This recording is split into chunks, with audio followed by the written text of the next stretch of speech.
Well, Colby, I appreciate you spending time with me. And I just finished your book, Shift. Oh, good, because I would have waited if you wanted to finish it real quick. What's yeah. But Yeah. you're done, so One good. chapter I have to finish. Let me. Go ahead. Go on. I'll wait. Yeah.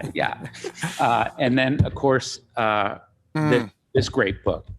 But here's what I love about the book, Shift. I go, when I was reading this, I go, man, Colby is covering everything here. Almost, I wish I had this book 10 years ago, but I love it. You kind of cover faith, trust, and certainty.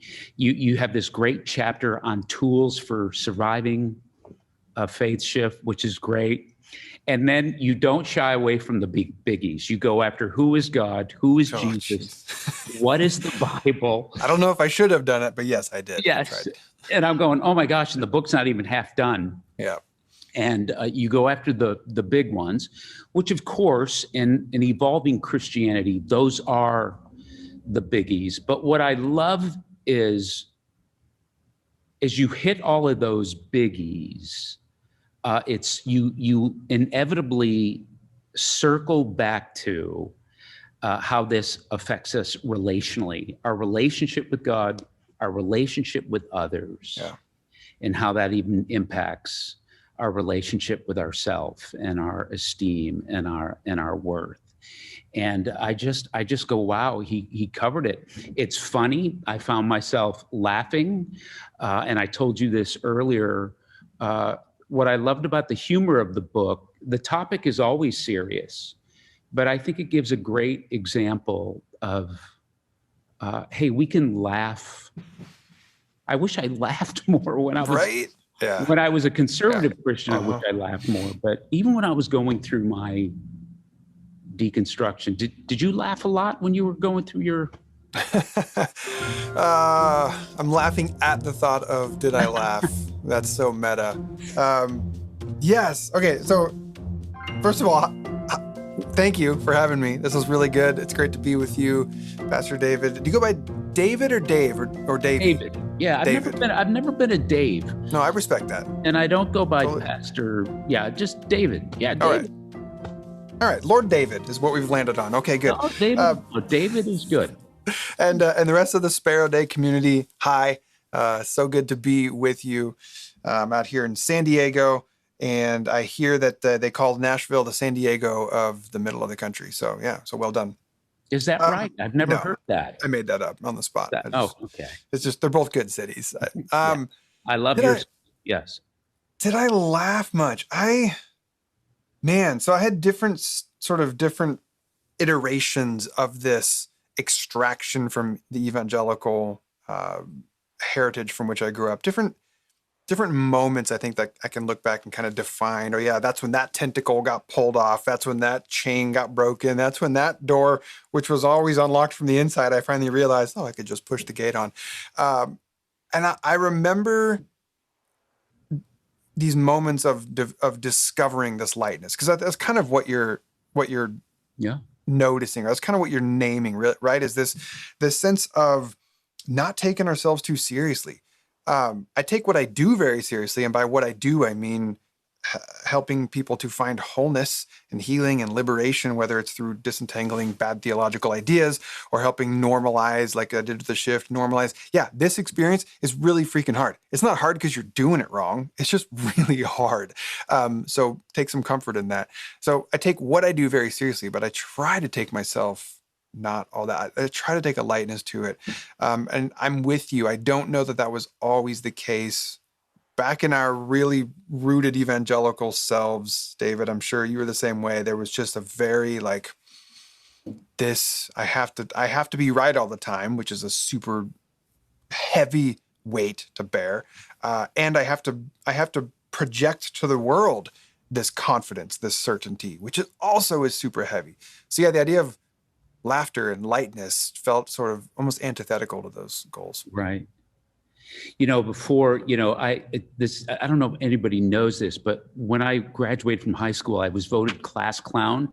So there was a time when I was funny. I didn't know that, so that's news to me. Right. You didn't know that. How would you? And, but I've had people come up to me over the years who've known me. They go, David, what happened to you? What happened? You used to be so funny. Painful. Well, this book. It's not too late, buddy. It's not too late. That's right. Circle back around to it. Yes. Like I said, your book Shift. I wish I had this book 10 years ago. When I went through my process 10 years ago, you probably 10 plus years ago, the only book I really remember was Brian McLaren's A New Kind of Christian. He hadn't even written A New Kind of Christianity. Rachel Held Evans was writing a blog. There wasn't much. We all read Love Wins, but we were told we weren't supposed to. Yeah. So I was told not to write about it. I was told by my pastor at the time, because I had been blogging and doing different things. He's like, I need nobody on the staff talk about reading Love Wins. I'm like, okay.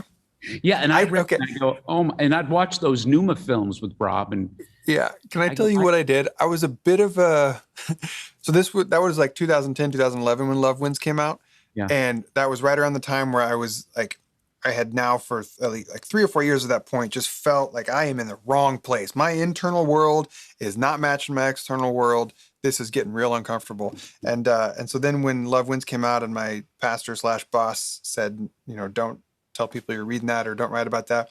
What I did to get around that, because I was a little bit of I was a little bit of a troublemaker. Not always intentionally so, but I was just like this overinflated balloon that had to have these release valves. So one of my release valves, because do you remember Francis Chan did like a reactionary book to Love Wins called Erasing Hell? Oh, I read it. Yes. Remember that? Yes. I read so it. Then I did in my own, like, sort of, this will be a fun idea.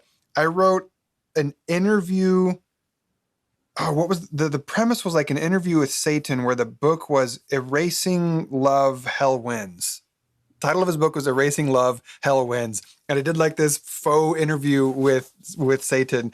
And that was kind of my nod and my wink to, I'm still going to write about Love Wins without actually talking about Love Wins. What was it? Was it those early days of blogging? Is that what it was? Yeah. It's on a WordPress somewhere out there. Did you get called into your senior pastor's office? Not for that one. For many others. Other things. Yes. Yeah.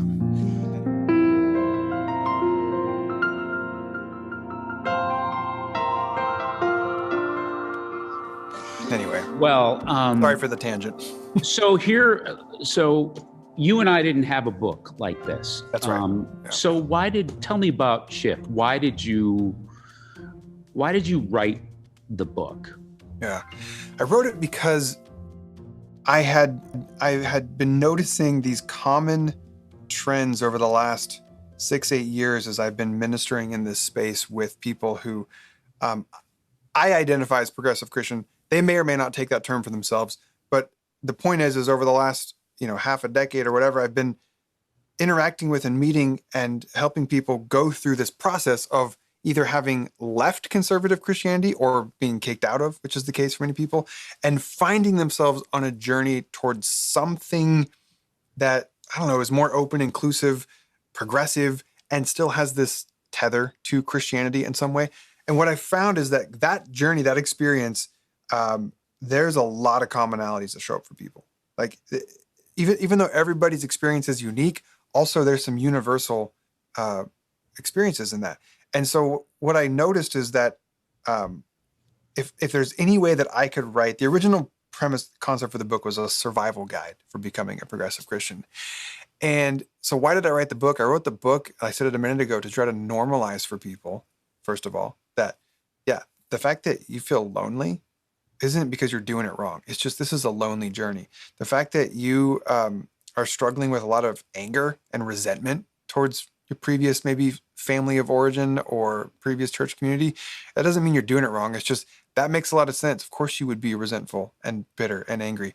The fact that you are constantly sort of feeling at war with yourself because there's part of you that really wants to maybe get curious and go down these paths and ask these questions and maybe toy around with some of these new spiritual practices.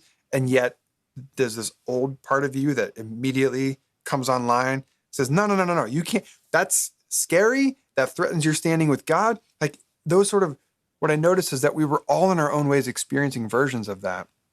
And if there's any way that I could help normalize it for people and then help them have a little bit of, here's something that might help when that comes. Yeah. When you come to that obstacle, which you're going to face if you haven't yet, this might help you get through it in a way where you're maybe less burned on the other side. So I think that's kind of why I wrote it, to normalize this journey and to help people with a little bit of some handholds as they go through it. Yeah, and Colby, maybe you sort of answered this, but you've obviously gone through your own shift as a pastor, especially on the early. You were really part of the early days of this really being happening publicly. So you've talked to tons of people who have gone through their shift. What do you hope the book does for somebody who's going through a shift and they pick this up, and maybe it was in the answer you already gave. What is it you hope they experience in reading the book? Yeah. Or how the book walks alongside of them? Yeah. I hope that readers feel a couple things. I hope, one, they feel less alone, because there is a painful loss of community when we go through the shift.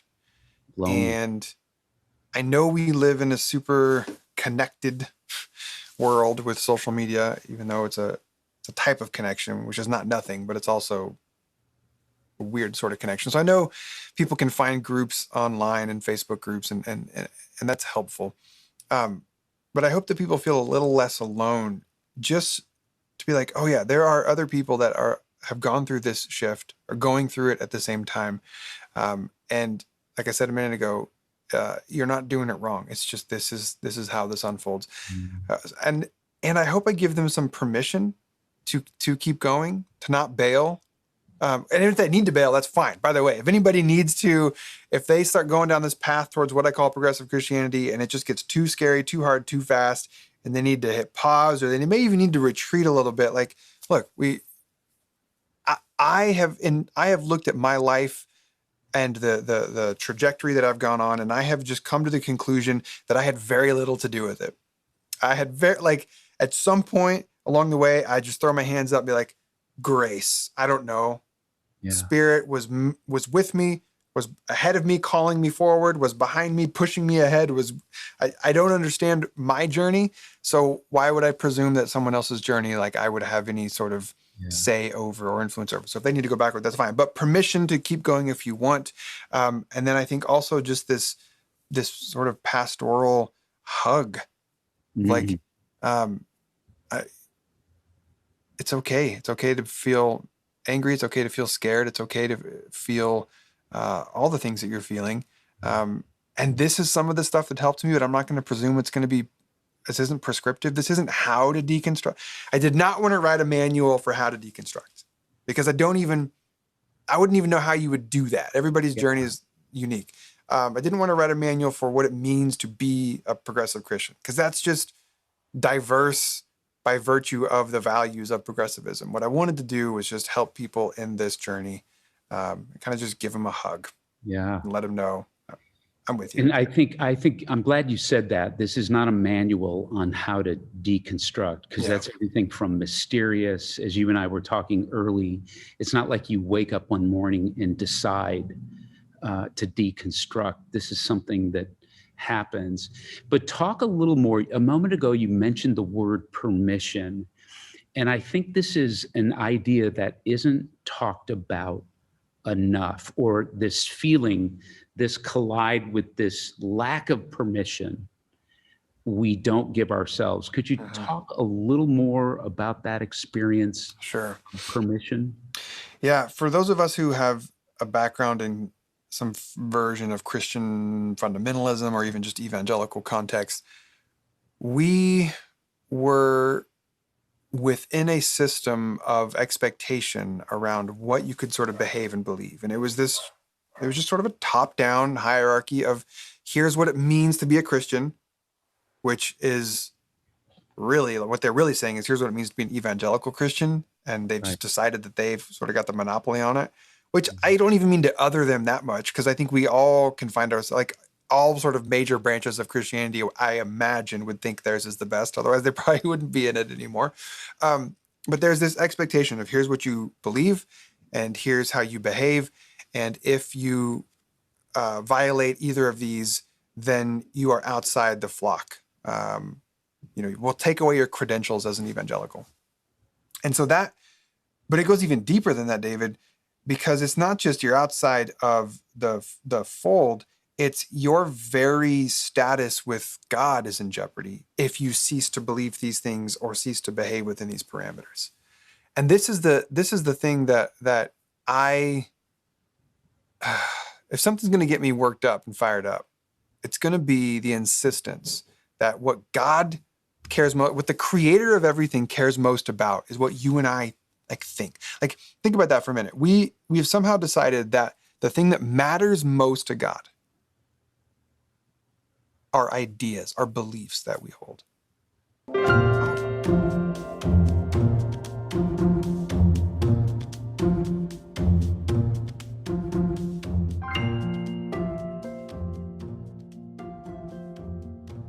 I'm a father of 4 children, and I can't remember one time as a dad thinking, you know what matters most to me? You know what I care most about is that my sons have the right ideas about me, and that they have the right beliefs, and that they can answer the right question about my vocation and what I think is important. Like, just beliefs and ideas. I'm not saying they're irrelevant. Obviously, beliefs contribute to how we act in the world.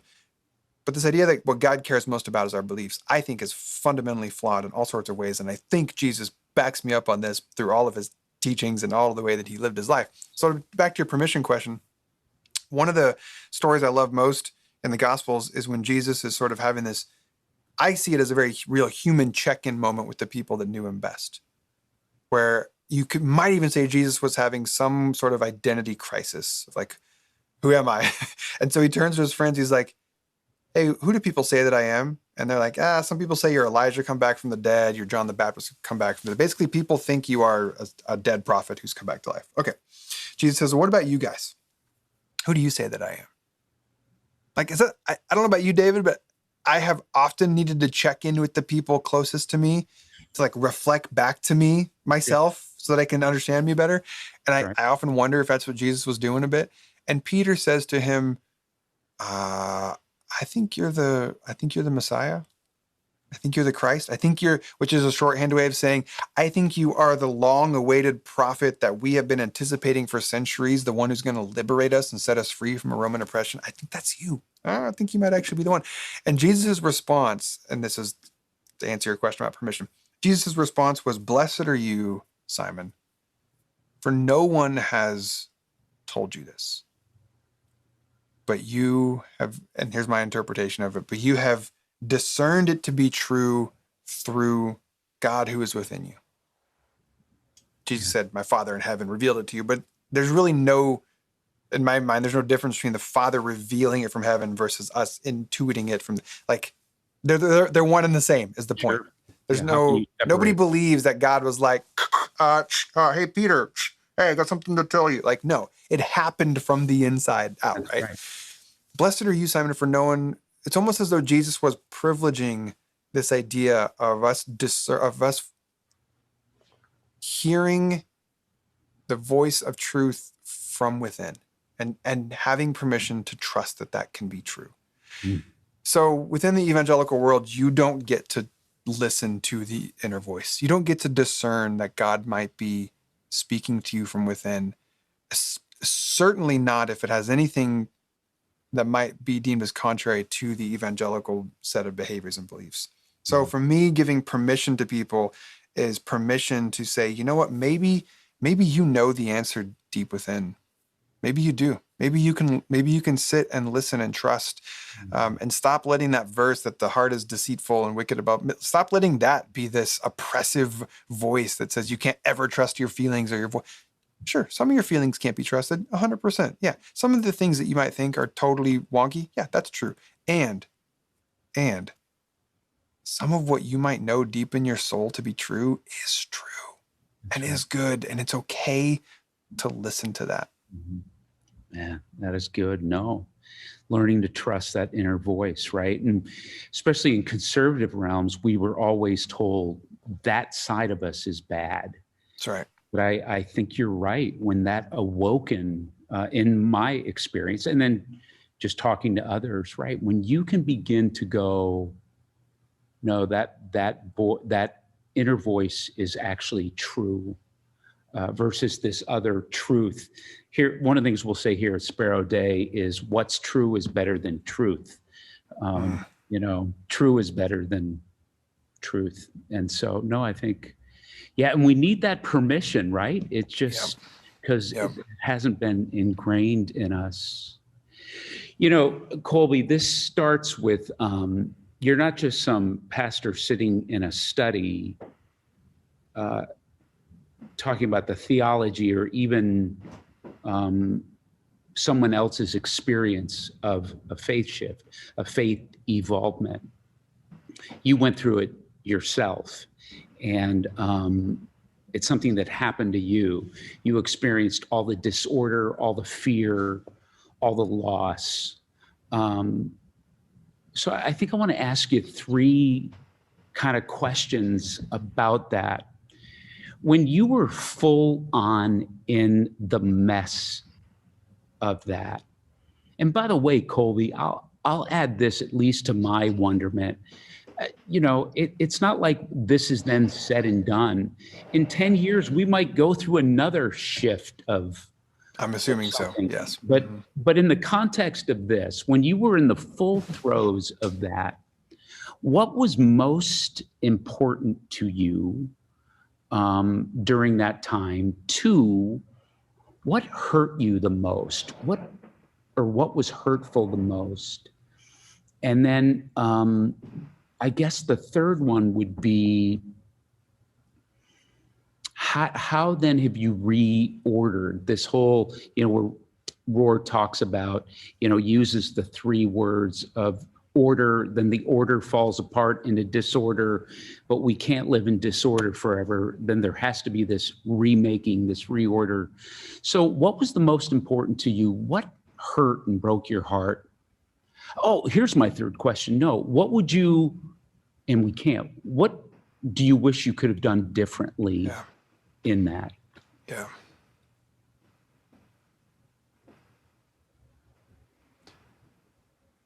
A number of years ago, after I had just been fired from my second church in 2 years, I'm really good at that, David. So I think that's why I had to start my own church. But even then, I'm not inoculated. Someday they might be coming for me. Yeah.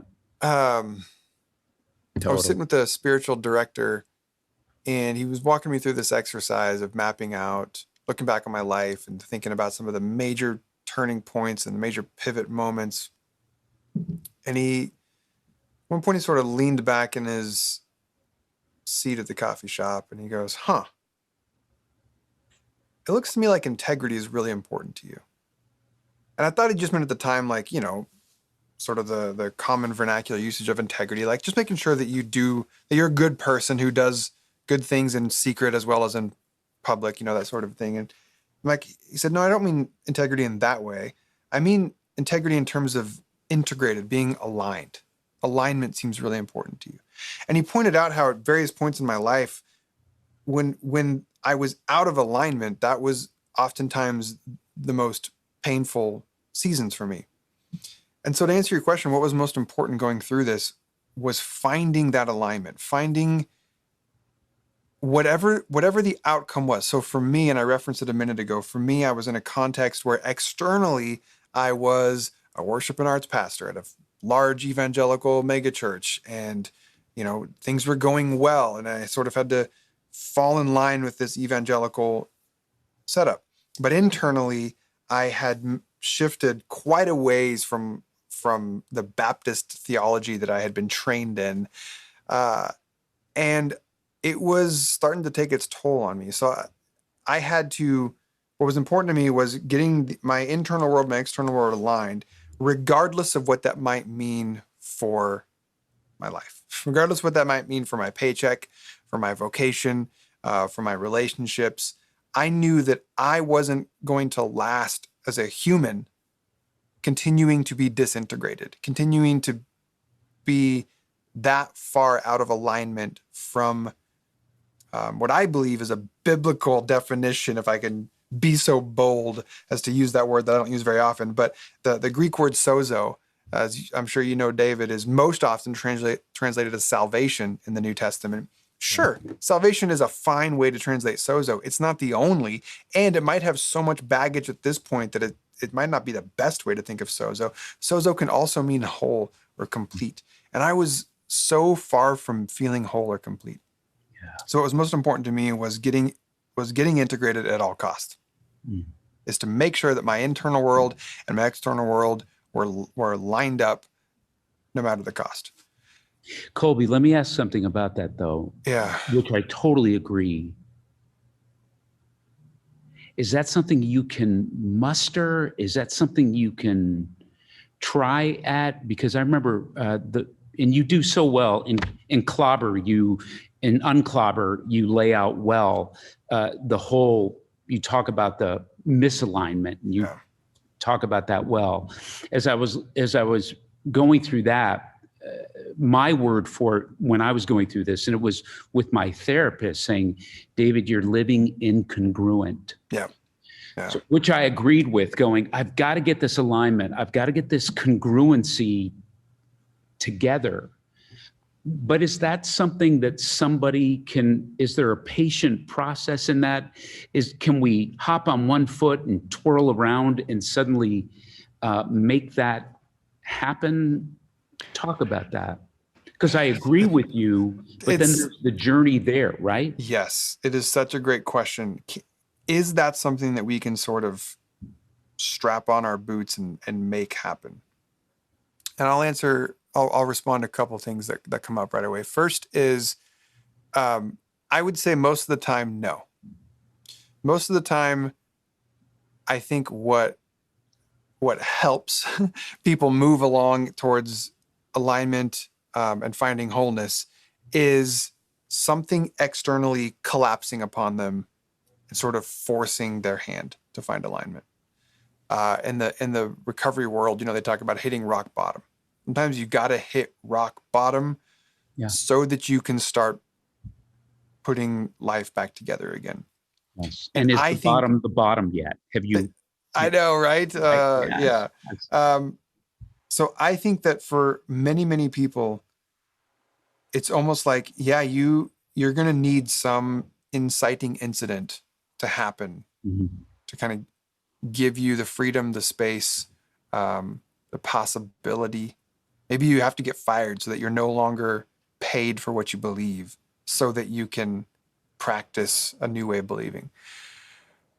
But here's why I hesitate as that being my only answer, because I think that is only a product of a climate which asks of people to buy into specific beliefs and behaviors at all costs. This requirement creates a environment of fear and shame. If people were able to reach inside and grab those parts of them that weren't matched up and externalize them and say, this is currently something I'm thinking and feeling. Can we talk about this? If that can be done, you could do it in a therapist's office because you're paying the therapist to not judge you. This is part of why therapy works, is because we can externalize all the things and we receive loving kindness. We receive non-judgmental. This is part of why it helps the healing process. But we can't, for the most part, do that in many religious contexts because of the fear and the shame of being kicked out if you don't belong, or being made to feel like you're stupid or doing it wrong, or like, oh, I'm concerned about you, which is a veiled way of saying, I think you're going to hell. And I don't know how else to tell you of that. It doesn't have to be that way. So that's my point, I guess, is I think for most people, it's probably not something we can just bootstrap, because we have been so developed in a culture where the fear and the shame is so heavy that the amount of will that it would take to push through that is almost asking more of what people are capable of doing, which is why sometimes we have these external chaotic events happen that after the fact we can be like, I'm so glad that happened. I'm so glad that my world fell apart and that it happened almost just, and I was a victim of it. Like what a act of grace that was, because I don't know, I might have just tried to keep pushing through in this out of alignment phase for even longer and would have done more and more damage. So I don't know.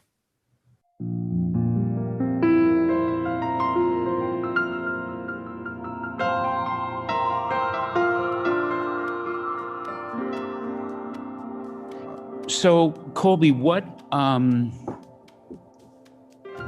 when you were in your shift, your evolution, your disorientation, what hurt the most? What was the most hurtful?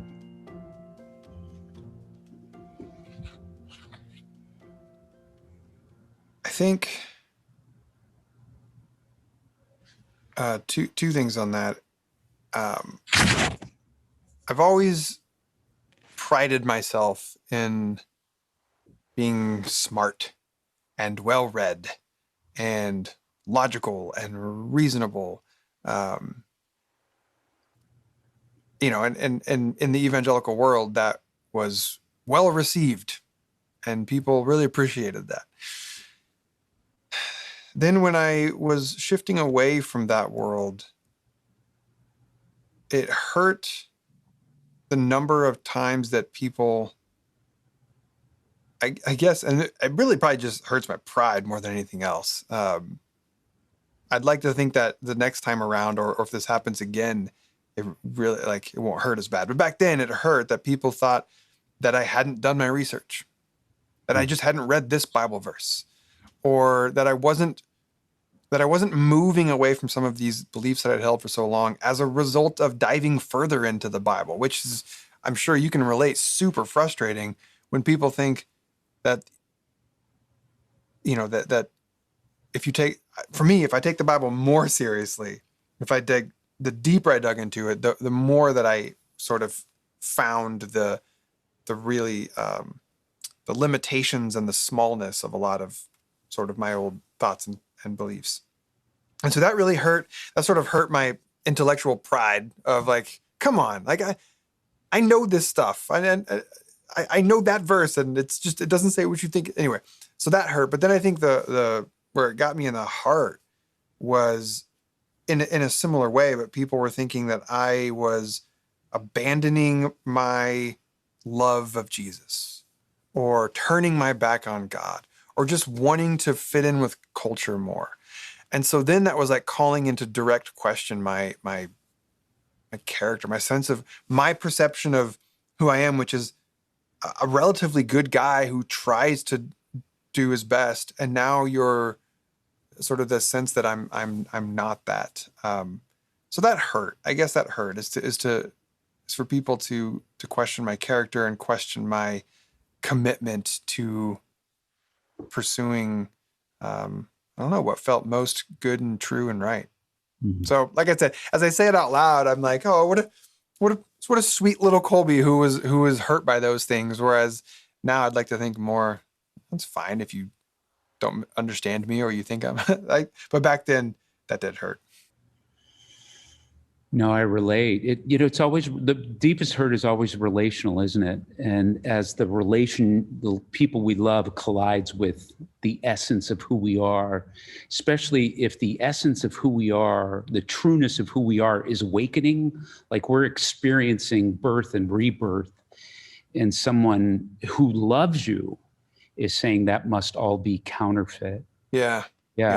It's devastating. And, I won't go into this deep now, but like my wife and I went through this at different stages. So it affected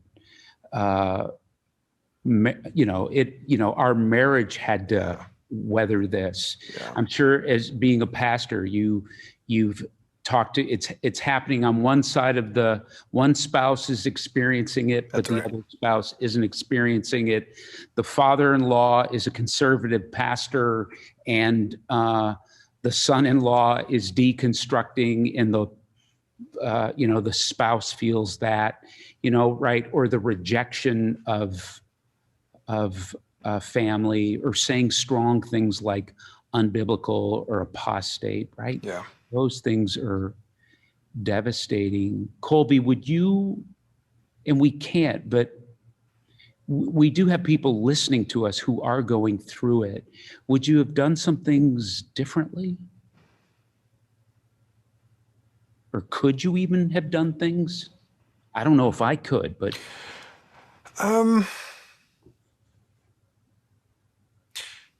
Yeah, it's so hard to think that way, isn't it? Because I'm so grateful for where I am now. yeah. And I don't know that I would be where I am now had I not done some stupid things along the way, and had not other people's pain been spilled out upon me, in different ways. I think what I would have done differently is maybe just started therapy sooner. So there's one answer. So I'm envious when I hear you talk about how you were a pastor going through some of this and you went to therapy. I'm like, man, I don't know if you told anybody you were doing that, but I sure wish I would have saw the value in doing therapy sooner. So I guess maybe that's my answer, is I wish I would have sought a better understanding of me, which I know all the good evangelicals think that is a sin, that you should try to understand God more, and trying to do the navel gazing. I get it. But we have to also kind of know who we are, where we came from. We have to know our own why. Why am I the way I am? What systems did I come out of? What baggage did my parents subconsciously pass on to me? What oppressive ideas did I pick up along the way? We have to understand why we became who we were, especially in our line of work, David. Otherwise, we're not going to be a lick of good to anybody, helping them understand who they are. So I guess my regret is that I didn't do that sort of self-exploration journey a lot sooner, which would have included therapy, which would have included tools like the Enneagram. I'm a big fan of the way the Enneagram helps us understand ourselves and each other. But yeah, in terms of what I wish I would have asked those questions sooner, or done that move later, or I don't know. Those are like, I can see how all of them had value. I do wish that my own personal movement to become an open and affirming pastor would have happened sooner. Yeah. So I think I know that a lot of people who are in sort of this Christian shifting space and might internally be affirming of their queer brothers, sisters, and siblings have not yet done so publicly. And I haven't met one person yet who has made that shift and has said, yeah, I wish I would have waited longer. No, everybody to a T is like, yeah, I wish I would have done that sooner. Yeah. So that part's true. Yeah. That part's true. Yeah, I relate. Yeah, wish I reached out to my LGBTQ brothers and sisters long time ago.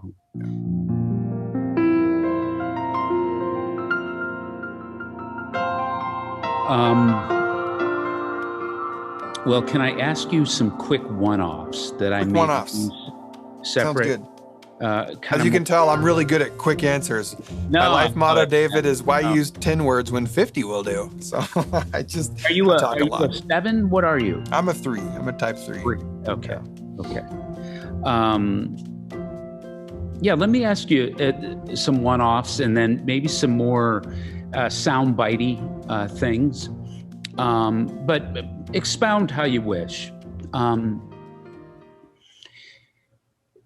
So, Colby, as I said, you were, especially you were one of the early pastors. A lot of the guys you and I read, and women that we read, had either left, they may have been in pastoral roles, but they had left. And so I do think you need prophets. You do need gurus, people that go through the wall on fire, no doubt. they help give us permission. But then there's those of us, the men and women, who still then are going to pastor these progressive communities. So I guess my question to you, especially as you're still doing it, you were one of the forerunners in it. Where do you think it's all headed? Where do you think this evolving Christianity, where do you think it's all headed? I have no idea, which I know you know that. I know you know that I really don't know. So I know you're asking, okay, after that, after you can assume that you don't know where it's going, do you still have any thoughts on that? But I do always start with my general disinterest in the world of future prognosticating. Like I just have no idea, and I spend very little time thinking or being worried about it. But I'll say this: I'm increasingly concerned for American society, and increasingly concerned that we are further and further siloing ourselves and isolating ourselves into our corners with our own news outlets, with our own personalities, with our own versions of what is true, with our own facts, and more so unable to talk to people on the other side, and even more so unable to listen. So that's got me real concerned. And that has an obvious overlaying effect into the world of church. So whereas I would like to say, oh, I think that churches will go down this trajectory, the moral arc of the universe bends towards justice. I feel like the church will sort of move towards this more inclusive, expansive view of the kingdom of God. There is a part of me that's like, if our society at large can't figure that out, I don't know that the churches are going to figure it out either. I think churches might be also moving into these more and more siloed versions. Mm-hmm. And I don't love that. And I think, so my wife and I started our church just over 7 years ago. And within that time, I know a good number of churches that have started and then closed within this progressive Christian church space, because it is really freaking hard, for all sorts of reasons. And I think we need, I don't know, man. I think we need leaders who are not willing to weather the storm. That's not fair. You know how in the recovery community, or at least I have tangential awareness, in the recovery community, the model is, as I understand it, as you work in the program and work in the steps, once you get a little bit down the road, you turn around and you just help those who are just a little bit behind you. You don't ever like graduate out and then like, okay, cool, I'm recovered, I'm good to go, I wish the best for all. No, you stay in the okay. So I feel like you work the program. You work the program, and you're always sort of helping the people who are just a little bit behind you. Yes. I feel like within our progressive Christian movements, and there are a plurality of them, I feel like we need to embrace that model, because so many people come through churches like ours and they receive much needed liberation from really crappy theology. They receive permission to think and believe whatever they want because it doesn't actually affect their status as a loved child of God.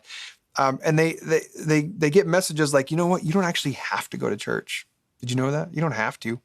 You really don't, and you're going to be okay. And eventually they start to like take you up on that. Like, oh, okay, I'm good.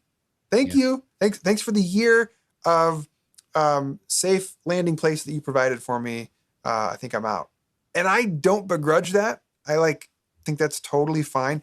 And if everybody does that, then we're going to have no churches left that are going to be open to hold. We're just going to have people that are continually launching out of these conservative, because that's going to keep happening. People are going to keep leaving the evangelical church world, and they need soft landing places. So I think the communities like ours, David, need people who are willing to say, you know what? I actually am good now. I'm good.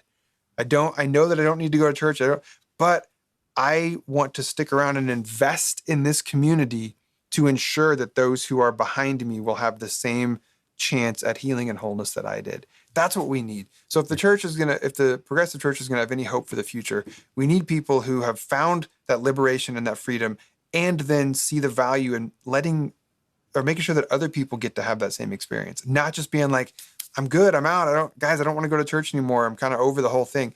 Totally, I get it. Sometimes I'm over the whole thing too. But there's too many people that need spaces like Sparrow and Sojourn to stick around, invest, show up. Yeah, and I think to your point, your point at the top of this question, I agree too. Tribalism is alive and well, isn't it? And one of the concerns I even have with our evolving movement is that we then get tribal. We just switch one form of tribalism for another. So I share that same concern. And to your latter point that you eloquently just, the relational aspect of it, I think what I still hold to is the essence of the human heart, even the spiritual heart, is to attach relationally. That one of the things we have to leave is that our faith is, now we have a new series of ideas. And so you've enlightened me with new ideas, so I'm good. Or you freed me from my old ideas. Yeah. Thank you. No, I still think the human psychology is the deep spirituality of it, which is we thrive by attaching to each other. And when I think of Christ's command, I hear that in attachment sense. So Jesus, what's the most important thing when it comes to life, God, spirituality? And he goes, it's about being attached, you to have a deep attachment through love with the God who cares about you. It's having a deep attachment to other people. This is the essence of who we are. And it's having a deep attachment to yourself. Yeah. Now, I realize people go, well, I have that, David. I don't need Sparrow Day or Sojourns. And to your point and mine, we not only do we not begrudge them, we go, well, we can't disagree, especially if the communities you found are much safer than this spiritual one or this religious one. But man, if we can create this continued sense of what we attach to, which is God and each other, then I hope we have a shot, unless we get reverse fundamentalist, unless we get reverse tribalistic, then we just offer the same shallow version, another dogma, right? Yep. Yeah. Well said. Yes, you too.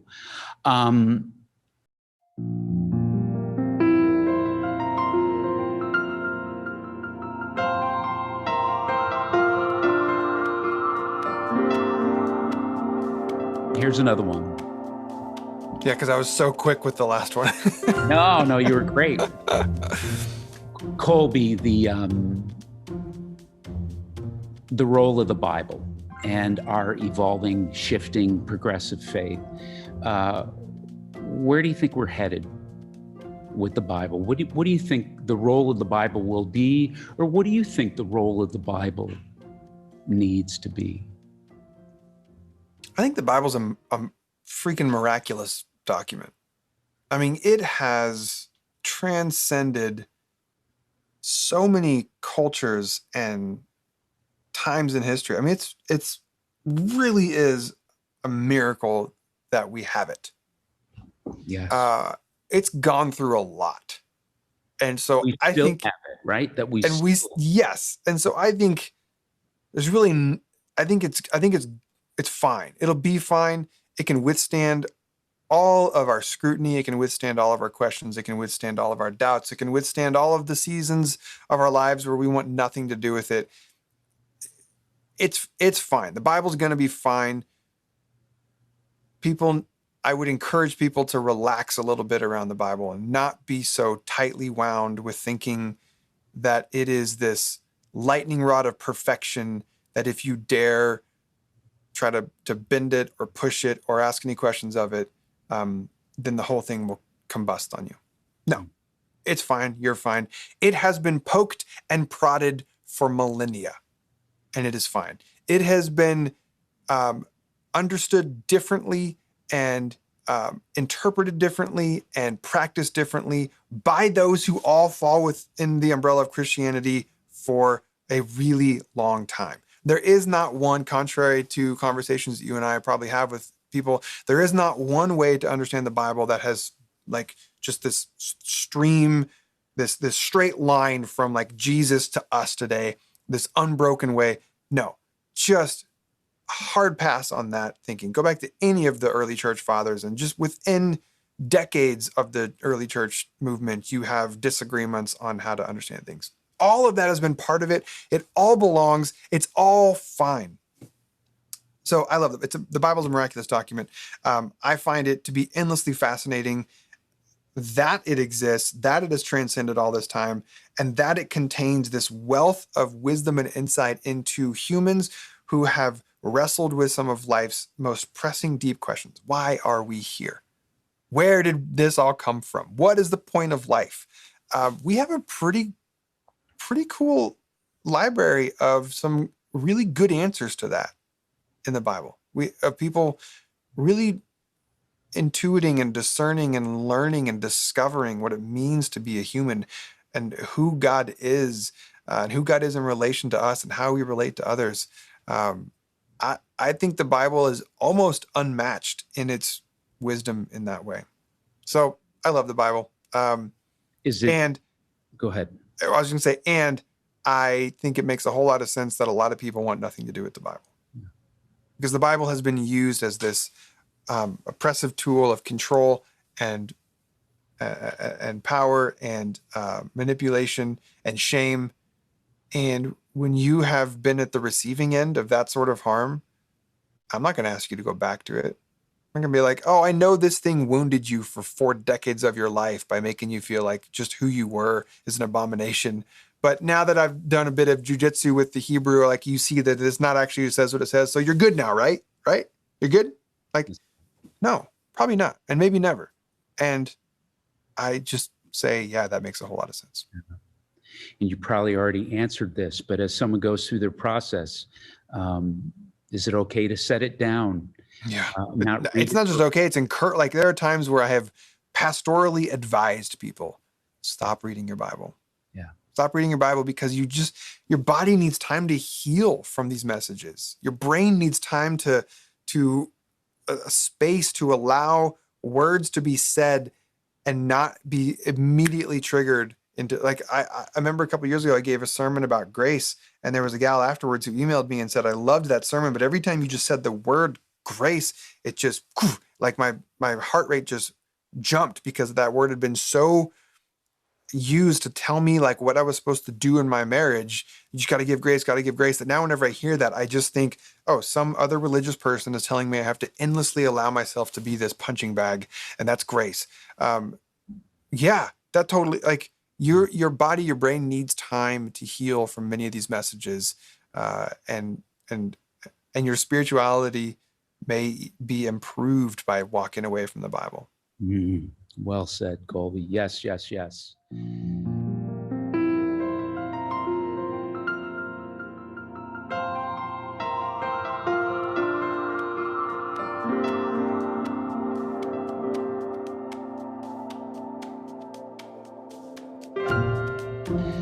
Well, I want to end talking about your other wonderful book, Unclobber.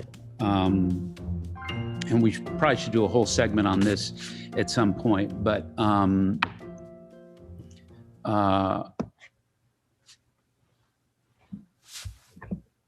Colby, you wrote this book, Unclobber,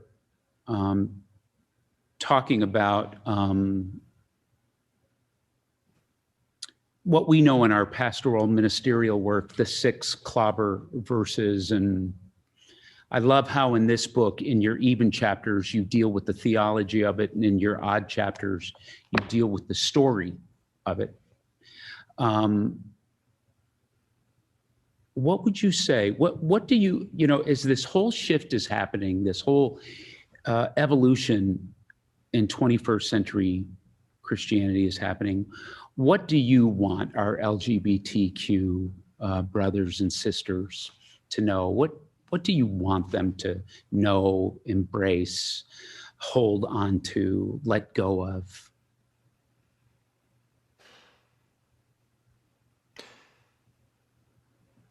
I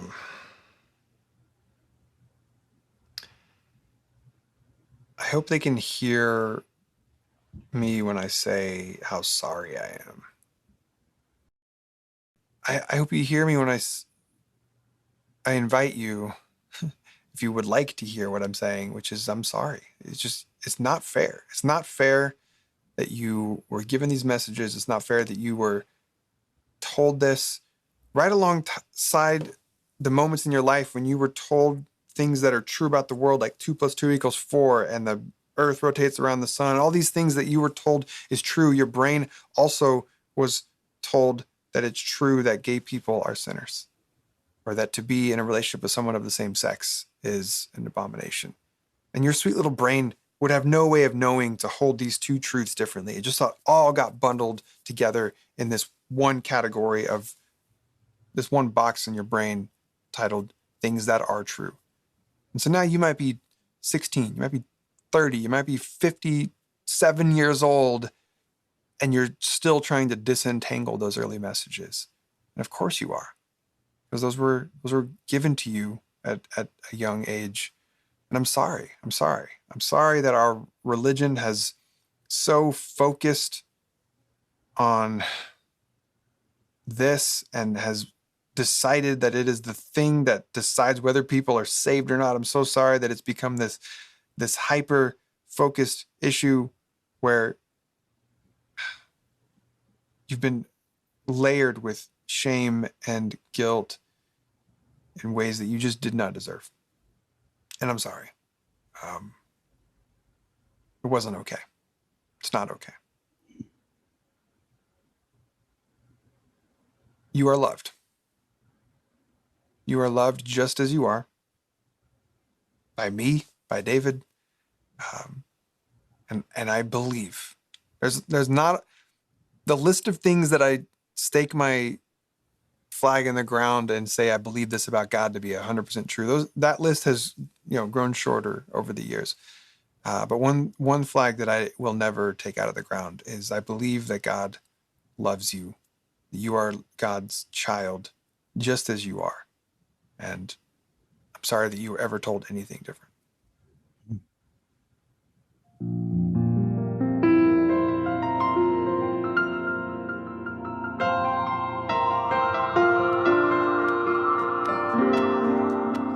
Well, Colby, thanks for this time. And man, I appreciate the heart and the words you shared. And I can't recommend this book enough. Thanks.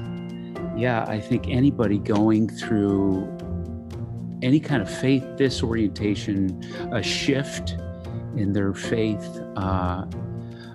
anybody that needs permission, anybody that needs to know they're not alone and to be given permission and to know that you're going to be okay. Yeah. This book is a wonderful book. So thanks for writing it. And like I said, I wish you wrote it 10 years ago, but I know you had to live it. I know you had to live it first, but thanks for spending time with Sparrow Day, and thank you. Thanks so much. Thanks, David. It's been a pleasure.